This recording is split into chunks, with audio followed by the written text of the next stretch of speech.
The stars had always been cold and empty. At least, that is what the Velkarith believed. They were an ancient race. Tall and thin, with gray skin that looked like wet stone. Their eyes were black pools that showed no feeling. For 10,000 years, they had ruled their corner of the galaxy. They took what they wanted. They destroyed what they did not need. When they first saw humans, they laughed. These small, soft creatures had only left their home planet 200 years ago. They were loud.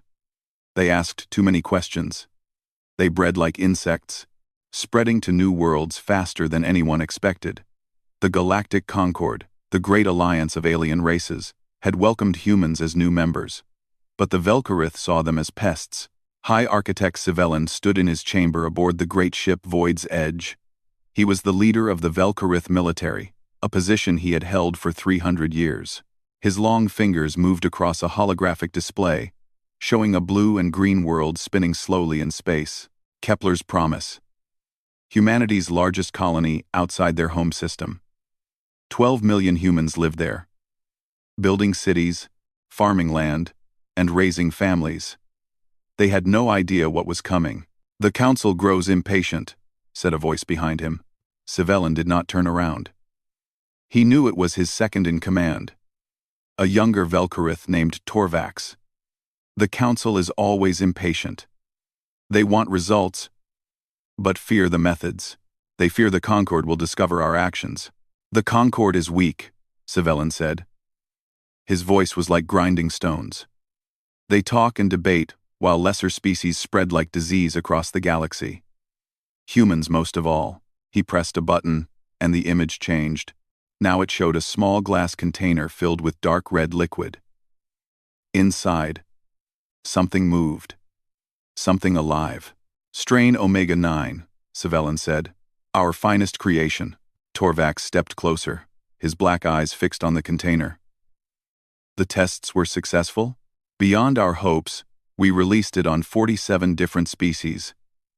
Every single one mutated within days. Their bodies changed in terrible ways. Flesh that would not stop growing. Bones that melted, minds that broke into 1,000 pieces." Scivelin's thin lips curved into something that might have been a smile. "The virus burns through a population in weeks, then it dies, leaving empty worlds ready for us to claim. And the humans? Their biology is different from most species. Their biology is primitive," Scivelin said. "They are made of soft tissue and weak bones. They get sick from simple bacteria. They die from diseases that other races cured long ago. Omega-9 will tear through them like fire through dry grass." He turned to face Torvax. In the dim light, his gray skin looked almost purple. "In 1 month, Kepler's Promise will be empty. In 2 months, we will begin building our new colony there. The humans will learn that the galaxy belongs to those strong enough to take it." 3 days later, a small Velkarith ship entered the Kepler system. It looked like a trading vessel, the kind that visited human worlds every week. No one stopped it. No one asked questions. The ship landed at the main spaceport of New Helsinki, the largest city on Kepler's Promise. A Velkarith trader stepped off, carrying cases of goods to sell. He smiled at the human customs officers. He made small talk about the weather. He was very good at pretending to be friendly. Hidden inside his ship, sealed in containers no scanner could detect, were 12 canisters of strain Omega-9. That night, while the city slept, the trader opened the canisters. The virus floated into the air recycling system, spreading through vents and pipes into every building, every home, every hospital and school. By morning, every person in New Helsinki had breathed it in. The trader was gone before sunrise, his ship jumping to faster than light speed, before anyone knew what had happened. Elena Vasquez woke up on the 5th day with a headache. She was the governor of Kepler's Promise, a position she had held for 6 years. She was 52 years old. With gray hair she refused to dye and lines on her face she had earned through hard work. Before becoming governor, she had been a doctor. Before that, a soldier. She had seen death many times. She knew when something was wrong. "How many?" she asked her assistant, a young man named Chen. 14,000 reported cases of flu-like symptoms in New Helsinki alone, Chen said. His face was pale. Similar reports coming in from other cities. Governor, this is spreading too fast to be natural. Elena stood at her window, looking out at the city she had helped build. Children were walking to school. People were going to work. They had no idea that something invisible was moving through their bodies, changing them in ways no one understood yet. Get me Dr. Okonkwo, she said, and seal the spaceports. Nothing leaves this planet until we know what we're dealing with. But it was already too late for that. On the Velkarith observation station, hidden behind the system's largest moon, Sivellin watched the data feeds with satisfaction. The virus was spreading exactly as planned. Within days, the mutations would begin. The humans would start dying, their bodies twisting into shapes that nature never intended. He had seen it happen 47 times before. It was always the same. First came the fever, then the changes, then the screaming, then silence. Prepare the colonization fleet, he ordered. We will depart in 6 weeks. Far across the galaxy, Ambassador Thesic of the Morvani race received a troubling report. Something was happening on Kepler's promise. The humans had stopped all communication with the outside galaxy. Ships that tried to land were turned away. Thesic was an old diplomat.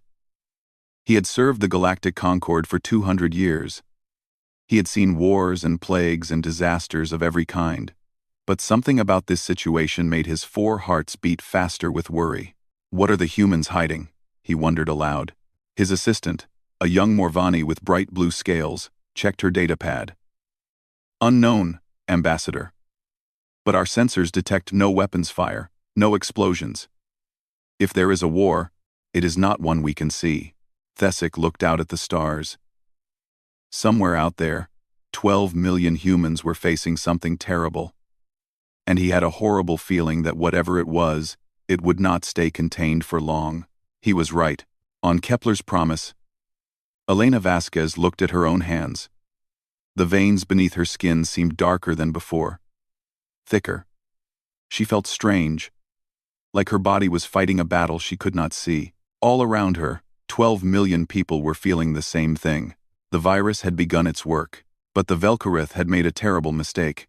They had studied human biology from the outside. They had looked at the soft skin and weak bones and seen easy prey. They had not looked deeper. They had not seen the millions of years of evolution hidden inside every human cell. They had not seen the countless plagues and parasites that humans had survived. They had not understood that human bodies did not just fight disease. They learned from it. And deep inside Elena Vasquez, deep inside every human on Kepler's promise, something ancient was waking up. Something that had kept humanity alive through ice ages and famines and wars that should have destroyed them. The virus thought it was the hunter. It was about to learn that it was the prey. The screaming started on the 3rd week. Ambassador Thesic received the first reports from Morvani Colony 7, a small world at the edge of Concord space. A trading ship had stopped there after visiting the Kepler system. No one thought anything of it. Trading ships moved between worlds every day. It was how the galaxy worked. But this ship carried death. The Morvani were beautiful creatures. Their bodies were made partly of living crystal, with scales that shimmered blue and green in the light. They had evolved on a world of glass deserts and crystal mountains. Their biology was completely different from most other species. It did not save them. The virus found its way into their bodies through the air. At first, nothing happened. Then, on the 5th day, the changes began. The crystal structures in their bodies started to grow out of control. Sharp points pushed through their skin. Their organs became trapped in cages of their own making. Some Morvani simply froze in place, their bodies becoming statues of twisted crystal. Others shattered from the inside, falling apart like broken glass. 10,000 Morvani died in the 1st week. 20,000 more were dying slowly, their bodies betraying them in ways that medicine could not fix. Thesic watched the video reports with horror. He saw mothers holding children who had turned to stone. He saw doctors trying to cut away crystal growths that only grew back faster. He saw his own people, proud and ancient, reduced to screaming animals. How? He whispered. How did this happen? His assistant pulled up more data. Ambassador, we have traced the source. The trading ship visited New Helsinki on Kepler's promise before coming to Colony 7. The humans. Thessic's 4 hearts went cold. They brought this plague to us. Thessic's 4 hearts. They brought this plague to us. No, Ambassador. We do not believe the humans created this. Our scientists have analyzed the virus. It is artificial, engineered, and the design matches Velkarith biological weapons from their old wars. Thessic closed his eyes. The Velkarith. Of course. Those cold, heartless monsters had always hated the younger races, but he had never thought they would do something like this. What about the humans? He asked. What is happening on Kepler's promise? Unknown. They have cut all communication. Our ships cannot get close enough to scan the surface. Then they are already dead, Thessic said. The words tasted like ash in his mouth. 12 million humans. Gone. And now his own people were dying because of a disease meant for someone else. But he was wrong about the humans. On the other side of the galaxy, the Dreth mining colony of Ironhold received its own visit from death. The Dreth were tough creatures, built like giant beetles with shells of natural armor. They could survive in places that would kill most species. Extreme heat, extreme cold, even the vacuum of space for short periods. They were proud of their strength. The virus did not care about their strength. A single infected worker brought it to the mines. Within days, every Dreth on the colony was sick. Their hard shells began to soften, turning from armor into something like wet paper. Their joints fused together, locking them in place. Some Dreth found themselves trapped inside their own bodies, unable to move, unable to speak, able only to scream through mouths that were slowly sealing shut. The Dreth tried everything. They burned the infected areas. They sealed off entire sections of the colony. They prayed to their old gods. Nothing worked. The virus spread through air, and touch, and water. There was no escape. Mining Chief Korax sent one final message to the Galactic Concord before the communications tower fell silent. We are melting. Our bodies are becoming prisons. If anyone can hear this, do not come here. Do not try to save us. Burn this world from orbit. Let nothing survive. The Concord did not burn the world, but they did surround it with warships, making sure nothing could leave. In the Great Hall of the Galactic Concord, representatives from 100 species gathered in emergency session. The chamber was filled with fear and anger. Everyone was shouting. Everyone was blaming everyone else. The Velkarith must be punished, screamed a Dreth ambassador, his shell showing the first signs of softening. We have no proof, said a Velkarith diplomat smoothly. This could be a natural plague. Or perhaps the humans created it themselves. They are known for their primitive and dangerous experiments. Lies, Thessic stood, his crystal scales flashing with rage. We have analyzed the virus. It carries Velkarith genetic markers. You created this weapon. You used it on the humans. And now it has spread to our worlds. The Velkarith diplomat smiled. It was not a pleasant smile. Even if that were true, Ambassador, what would you do about it? The Velkarith Dominion is strong. Can the Concord say the same? The chamber fell silent. Everyone knew the truth. The Velkarith had the largest fleet, the most advanced weapons. If it came to war, many worlds would burn before the Velkarith fell. What about the humans? Asked a small voice. It came from a Talari delegate, a tiny creature that looked like a floating jellyfish. Has anyone checked on the humans? All eyes turned to the empty seats where human diplomats usually sat. No one had heard from humanity in weeks. Their colony worlds had gone dark one by one. They are dead, the Velkarith diplomat said with satisfaction. The virus was designed for them. Whatever is happening to your species is merely an unfortunate side effect. Regrettable, but unavoidable. You murdered 12 million people, Thessic said. I did nothing.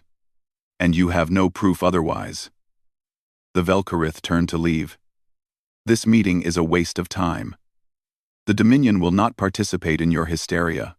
After he left, the chamber remained quiet. Thesic looked at the frightened faces around him. The Morvani were dying. The Dreth were dying. Soon, other species would fall as the virus continued to spread, and the Vel'Kareth sat in their dark ships, waiting to claim the empty worlds. "We need help," the Telari delegate said. "But from where?" Thesic had no answer. Far away, on Kepler's promise, silence covered the land. The cities were quiet. The fields were empty. From space, the planet looked dead. But deep underground, in bunkers built for emergencies, 12 million humans were going through something that no species had ever experienced. Elena Vasquez lay on a medical bed, her body burning with fever. She had been like this for days. Sometimes she was awake, watching doctors move around her with worried faces.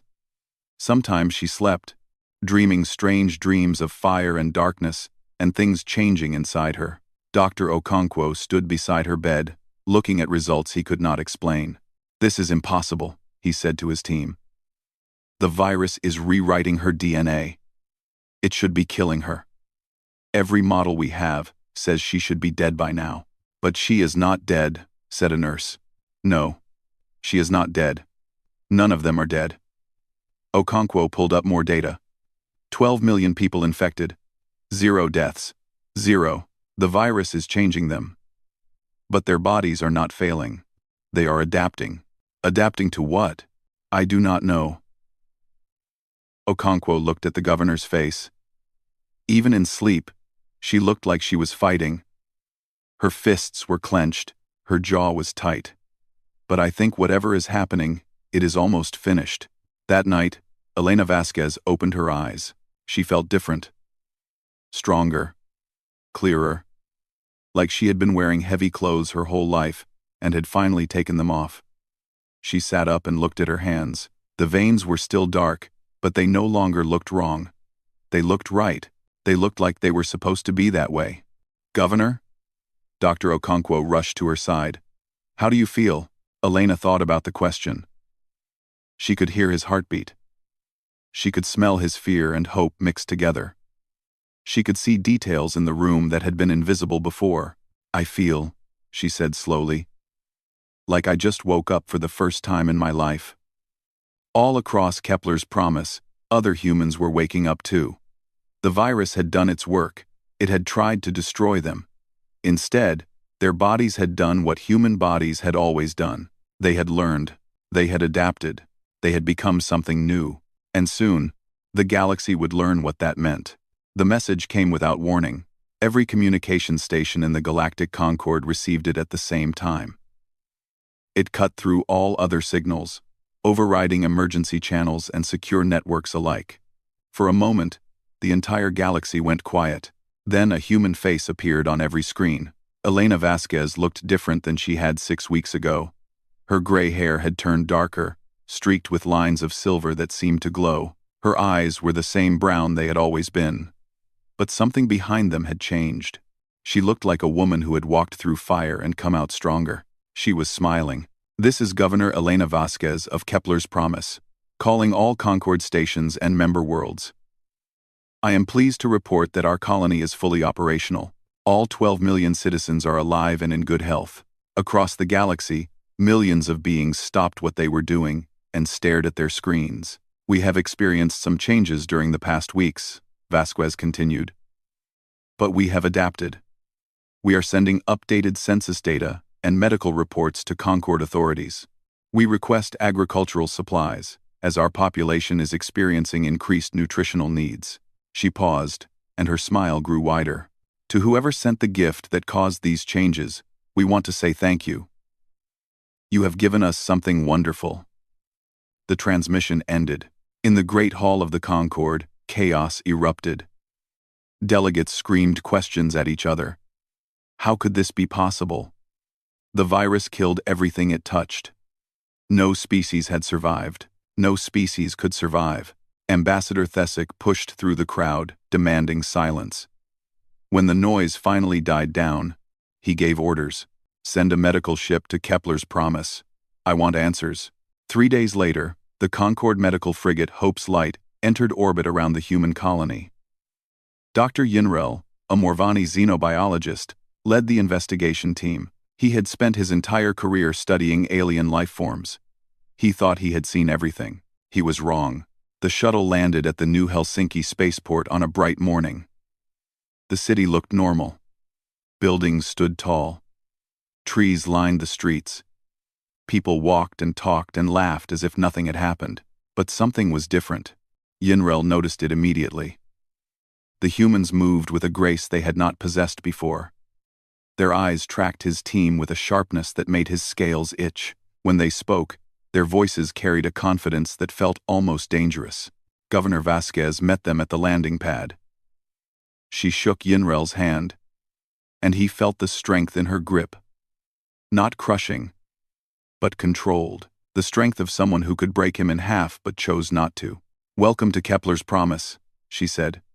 "We have been expecting you." The medical examinations took 3 days.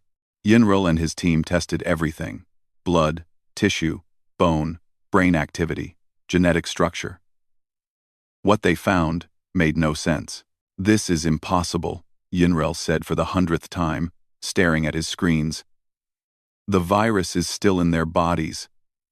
I can see it. But it is not attacking them. It is just sitting there, integrated into their cells." His assistant, a young Morvani named Saris, pulled up comparison data. "Doctor, look at this. The human immune system has completely absorbed the viral code. They have incorporated it into their own DNA. That cannot happen. The virus is designed to rewrite genetic structure. It destroyed 47 species. It is destroying us right now. But humans are different." Saris pointed to the data. "Their immune systems are incredibly aggressive. They evolved on a world filled with disease, bacteria, viruses, parasites. They faced all of them for millions of years. Their bodies learned to fight everything. So they just fought off the virus? No, they did something stranger." Saris took a deep breath. "They did not just fight it. They ate it. Their cells broke down the virus, kept the useful parts, and threw away the rest. They treated it like food." Yinrel sat down heavily. His crystal scales clicked against the chair. "They absorbed a weapon designed to destroy them and turned it into an upgrade." End quote. "Yes. What can they do now? What has changed?" Saris pulled up a list. It was very long. Faster healing. A cut that would take weeks to close, now healed in hours. Broken bones mended in days. Enhanced senses. Humans could now see in near darkness, hear sounds that should have been too quiet, smell things from far away. Improved strength and speed. Not superhuman, but far beyond what humans had been capable of before. Better disease resistance. Their immune systems were now even more powerful, able to identify and destroy threats that would kill other species, and something else. Something the tests could not quite explain. The humans seemed more connected to each other now. They worked together more smoothly. They understood each other without speaking. It was as if the virus had created invisible threads between them. Yinrel asked to meet with Governor Vasquez privately. She agreed. They sat in her office, looking out at the city below. People were rebuilding, expanding, creating new things. They worked faster than before, with more energy than any human should have. "How did you do it?" Yinrel asked. "How did you survive what destroyed so many others?" Vasquez was quiet for a long moment. When she spoke, her voice was thoughtful. "Do you know how long humans have existed, Doctor?" "About 300,000 years, I believe." "Yes. And in that time, we have faced everything nature could throw at us. Ice ages that covered our world. Plagues that killed half our population. Parasites that lived inside our bodies and tried to control us. We ate poisonous plants and infected meat. We lived in caves full of bat droppings and drank water filled with diseases." She turned to look at him. Her eyes were calm and old. "Every generation, something tried to kill us. And every generation, we survived. Not by being stronger than our enemies, but by being more adaptable, Our bodies learned to take what hurt us and turn it into something useful. We domesticated dogs from wolves that tried to eat us. We made medicine from poisons. We built immunity from diseases that should have ended us. But this virus was engineered, Yinril said. It was designed to be unstoppable. Unstoppable for species that fight disease the normal way. But humans do not fight the normal way. We do not just kill what attacks us. We absorb it. We learn from it. We become it. Vasquez stood and walked to the window. Whoever made this virus studied us from the outside. They saw soft bodies and weak bones and short lives. They thought we were fragile.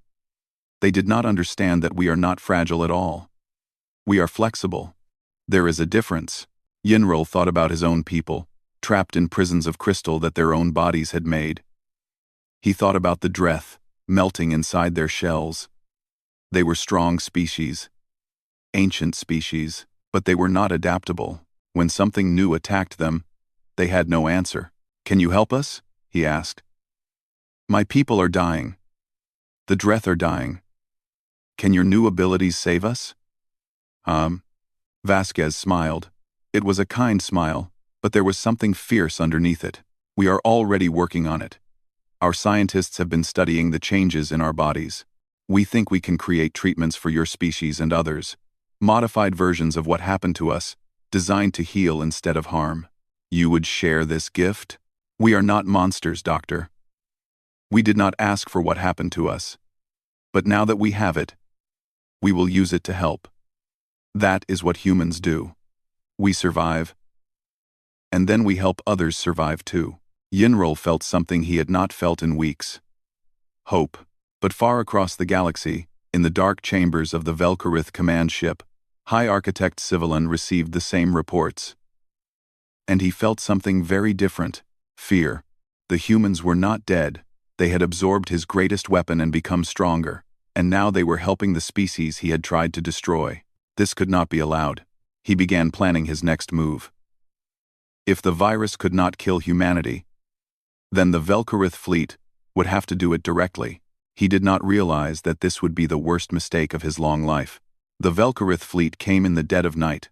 12 warships dropped out of faster-than-light travel at the edge of the Kepler system. They were massive vessels, each one carrying enough weapons to burn a continent to glass. High Architect Civilan had brought the full force of his personal armada. He would take no chances this time. "Scan the planet," he ordered from his command throne. "I want to know exactly what we are dealing with." His officers worked quickly. Data filled the screens around them. Civilan studied the numbers with cold satisfaction. The humans had no real military, a few patrol ships, some ground defense weapons, nothing that could stop 12 Velkarith destroyers. "They are helpless," Torvax said. "We could glass the entire surface in hours." "No." Civilan shook his head slowly. "The Concord is watching. If we simply destroy the planet, there will be consequences. We must be more careful." "What do you suggest?" "A surgical strike. We land troops, claim we are here to contain the plague, and eliminate the contaminated population. By the time the Concord understands what has happened, the humans will be gone, and we will control the evidence." Torvax nodded. It was a good plan. Clean, professional. They had no idea what was waiting for them. On the surface, Elena Vasquez stood in the emergency command center deep beneath New Helsinki. Around her, military officers and civilian leaders watched the same data she was seeing. 12 enemy warships, 10,000 Velkarith soldiers, more firepower than any human colony had ever faced. "We should evacuate," someone said. "Get the children to the bunkers. Save who we can." "No." Vasquez's voice was calm, too calm for a woman facing extinction. "We are not running. We are not hiding. They came here to kill us once with their virus. Now they have come to finish the job, but they do not understand what we have become." She turned to face the room. Every eye was on her. 6 weeks ago, I was an ordinary woman. We were all ordinary people. Then the Velkarith tried to turn us into monsters. And instead they gave us a gift. We are faster now. Stronger. We can see in the dark and hear a whisper from across a room. Our wounds heal in hours. Our minds work together in ways we are still discovering. She took a deep breath. They think we are still the soft, weak species they tried to murder. Let us show them how wrong they are. The Velkarith landing ships descended through the atmosphere in perfect formation. Each ship carried 500 soldiers, elite warriors who had conquered dozens of worlds. They wore armor that could stop most weapons, and carried rifles that could punch through walls. The first ship landed in the fields outside New Helsinki. The doors opened, and soldiers poured out, taking defensive positions as they had been trained. They expected resistance. They expected fear. They found nothing. The city was dark. No lights, no movement, just empty streets and silent buildings. Spread out, the commander ordered. Search every structure. Kill anyone you find. The soldiers moved into the city in small groups. They were careful and professional. They checked corners and doorways. They kept their weapons ready. They never saw the humans coming. The first group died in seconds. Dark shapes dropped from rooftops, moving faster than any human should move. Hands grabbed weapons and twisted them away. Fingers found weak points in armor that no one should have known existed. In the time it took a Velkarith soldier to aim his rifle, 3 humans had already closed the distance and taken him down. The second group heard the screams and turned to help. They found themselves surrounded. Humans came from everywhere. From buildings and sewers and shadows. They fought with their hands and improvised weapons, with a coordination that seemed almost supernatural. When one human attacked, others moved to support, as if they could read each other's minds. The third group tried to retreat to their landing ship. They did not make it. Commander Keithus of the Velkarith 3rd Legion watched his soldiers die through his helmet display. He had served for 200 years. He had fought against species that breathed fire, and species that could tear through metal with their bare claws. He had never seen anything like this. "They are slaughtering us," he said into his communicator. "Request immediate evacuation." "Repeat. Request immediate evacuation." From orbit, Savelin watched the data feeds with growing horror. His soldiers were dying by the hundreds. Every group that entered the city simply vanished from his screens. The humans were not using advanced weapons or military vehicles. They were using their bodies, and they were winning. "How is this possible?" he demanded. "They are primitives. Soft creatures. How are they doing this?" No one had an answer. Elena Vasquez led the assault on the main landing zone. She moved through the battle like a ghost, seeing everything, understanding everything. The changes in her body had given her abilities she was still learning to use. She could feel the other humans around her, sense their positions and intentions. They worked together without speaking. A single organism with 12 million cells. A Velkarith soldier came around a corner, his rifle rising. Vasquez was faster. She closed the distance in 2 steps, grabbed his weapon arm, and twisted. The bone broke with a sharp crack. Before he could scream, she had taken his rifle and put him down. Another soldier appeared behind her. She did not need to turn. A younger human, a man named Torres, who had been a farmer before the virus, was already there. He moved with the same impossible speed, the same perfect coordination. "Governor," he said, "we have secured the eastern ships. The enemy is retreating. Do not let them reach orbit. We need prisoners." The battle lasted 9 minutes. When it was over, 8,000 Velkarith soldiers were dead or captured. The remaining 2,000 had fled to their ships and were trying desperately to escape. Human patrol vessels, crewed by pilots whose reflexes had become superhuman, disabled their engines and forced them to land. Savelin watched his invasion force collapse in less time than it took to eat a meal. His hands shook as he gripped the arms of his throne. This was not possible. This could not be happening. "Withdraw," he ordered. "All ships, withdraw immediately. High Architect, we still have the orbital advantage. We can bombard the surface. Do it. Glass the entire continent. Kill them all." The weapons officers began charging the main batteries. Massive energy weapons that could crack a moon began to hum with power. But the humans had been waiting for this.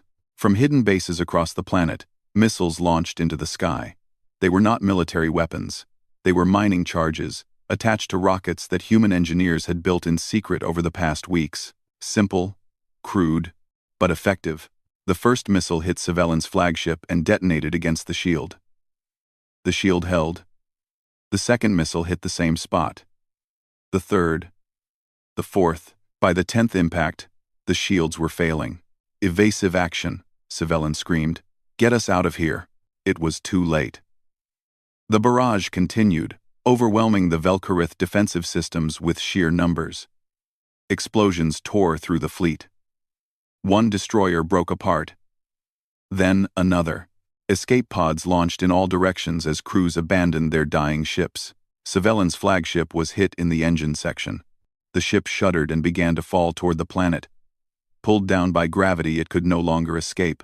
He was still sitting in his throne when the humans found him. Elena Vasquez walked through the wreckage of the bridge, stepping over the bodies of Vel'Kareth officers. Savellin was pinned beneath a fallen beam, his gray skin burned and bleeding. He looked up at her with those black, empty eyes. "What are you?" he whispered.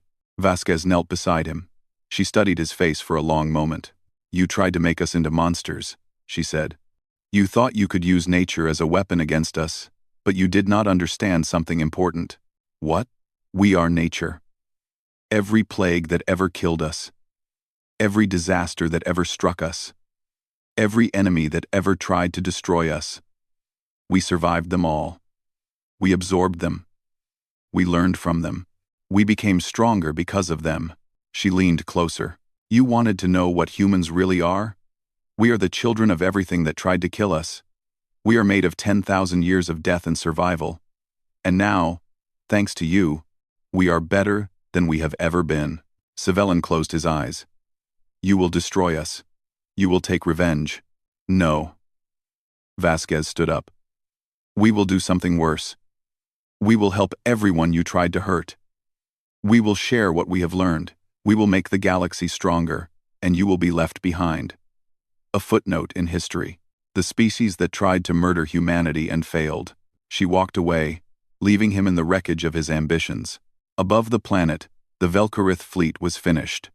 Below, 12 million humans stood victorious. The galaxy would never look at them the same way again. The Great Hall of the Galactic Concord had never been so quiet. Representatives from 100 worlds sat in their seats, watching the evidence play out on massive screens. Video footage from Kepler's Promise showed the battle in terrible detail. Vel'Kareth soldiers falling before they could fire their weapons, warships burning in the sky. And through it all, humans moving like shadows, fighting with their bare hands against an enemy that had conquered dozens of species. When the footage ended, no one spoke. Ambassador Thesic stood slowly. His crystal scales had begun to heal, thanks to the treatment human scientists had developed. Other Morvani in the chamber showed the same improvement. The plague that had been killing his people was finally being stopped. He walked to the center of the room, where all eyes could see him. "For 30 years, we have watched humanity spread across the stars. We have called them primitive. We have called them reckless. We have laughed at their short lives and soft bodies." He paused, letting the words hang in the air. "We were fools." He turned to face the Vel'Kareth section, where a few frightened diplomats sat alone. Their military leaders were dead or in prison. Their fleet was destroyed. Their power was broken. The Vel'Kareth tried to murder 12 million humans with a biological weapon. Instead, those humans absorbed the virus and became something greater than they were before. Then they used their new abilities to defeat an invasion force that should have destroyed them. And what did they do with their victory? He gestured to the screens, which now showed images of human doctors treating Morvani patients. Human scientists, working with Dreth engineers. Human ships carrying medicine and supplies to worlds ravaged by the plague. They helped us. They shared what they had learned. They turned a weapon of death into a gift of healing. Thesic's voice grew stronger. "I have been a diplomat for 200 years. I have seen empires rise and fall. I have watched species destroy each other over resources and pride and fear. Never, in all that time, have I seen anything like this." He looked at the empty seats where human representatives would soon sit. "We called them primitive. But they have shown more wisdom in 6 weeks than many of us have shown in centuries. We called them weak. But they have shown strength that none of us can match. Not the strength of weapons or armies, but the strength of a species that refuses to give up. That takes every blow the universe throws at them and finds a way to grow stronger. On Kepler's promise, Elena Vasquez watched the speech from her office. Dr. Okonkwo stood beside her, holding a datapad filled with the latest medical reports. "The treatment is working," he said. "The Morvani recovery rate is now above 90%. The Dreth are responding even better. We think we can have a cure ready within a month." "Good." Vasquez turned away from the screen. "What about our own people? Any problems?" "Some minor issues. The children who were exposed are developing their abilities faster than adults. We have had to create new schools to help them learn control, and there are some psychological effects we are still studying. The connection between individuals can be overwhelming for some people, but no regrets? No one wishes they could go back to the way they were before?" Okonkwo smiled. "Governor, I asked that question to over 1,000 people. Do you know how many wanted to reverse the changes? How many?" "Zero." Vasquez nodded. It was what she had expected. The changes had not made them less human. They had made them more connected to each other, more aware of the world around them, more alive. She walked to the window and looked out at the city. New buildings were going up everywhere. The population had started building again, expanding, creating. They had more energy now, more drive. It was as if the virus had unlocked something that had always been inside them, waiting to be released. In the streets below, children were playing. She could see a girl jumping between rooftops, her enhanced legs carrying her impossible distances. A boy was arm wrestling with a Dreth visitor, both of them laughing as they tested their strength against each other. 2 Morvani doctors walked with a human colleague, their conversation animated and friendly. "This is what we can be," Vasquez thought. "Not enemies. Not conquerors. Partners." The Concord vote came 3 days later. It was unanimous. The Velkarith Dominion was sanctioned. Their military was disbanded. Their leaders were put on trial for crimes against sentient life. The species that had terrorized the galaxy for 10,000 years was finally brought to justice. But the more important vote came after. Humanity was granted full partnership status in the Galactic Concord. Not as junior members, not as observers, but as full equals with voting rights and responsibilities. More than that, they were given a new role: custodians of biological security. If another plague threatened the galaxy, humans would be the first responders. Their unique ability to adapt to and integrate foreign genetic material made them the perfect defense against biological warfare. What had been meant to destroy them had become their greatest strength. Thesic delivered the news to Governor Vasquez personally.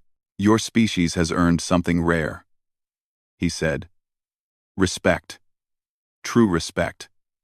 From beings who have lived among the stars for thousands of years. Do you understand what that means?" "I think I do." Vasquez looked at the alien ambassador with eyes that saw more than they used to. "It means we have a lot of work to do." "Yes. Many species will need help in the years to come. The Velkarith may be finished, but they were not the only threat in the galaxy. There will be others who see your rise and feel fear. We know. That is why we are not just preparing to defend ourselves. We are preparing to help others defend themselves too." Vasquez smiled. "That is what humans do. And then we help others survive." Thesic extended his hand in the human gesture of friendship. Vasquez took it. "I am glad we are allies," he said. "I would not want to be your enemy. Neither would we." 1 year later, Elena Vasquez stood on the bridge of humanity's first true battleship, the UNS Adaptation. It was named for the quality that had saved them: the ability to change and grow and become better.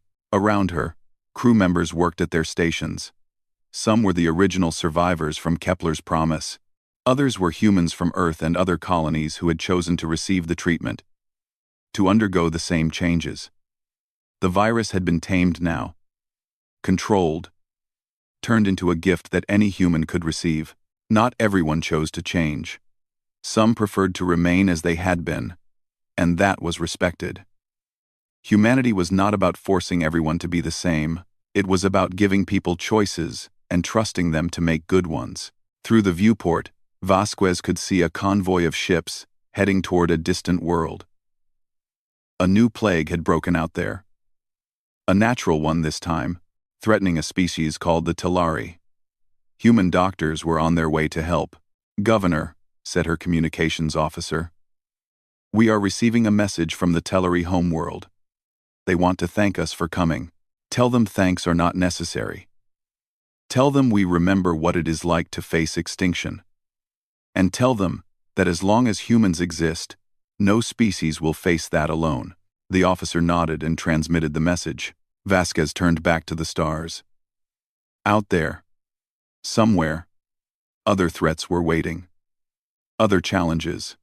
Other chances to grow and adapt and become better than they were. The Velkarith had tried to destroy humanity by releasing their worst weapon. Instead, they had given humans exactly what they needed to become who they were always meant to be. Not conquerors, not warriors, survivors, helpers, adapters. The galaxy was vast and full of dangers. But humanity had faced dangers before. Ice ages and plagues and predators and each other. Every time, they had found a way to keep going. To learn. To grow. This was no different. The stars stretched out before them, endless and cold and beautiful. And for the first time in their history, humans were truly ready to meet them. Elena Vasquez smiled. "Take us out," she said. "We have work to do." The ship hummed to life around her, and humanity sailed forward into the unknown. Whatever came next, they would face it together. They always had. They always would. That was what it meant to be human.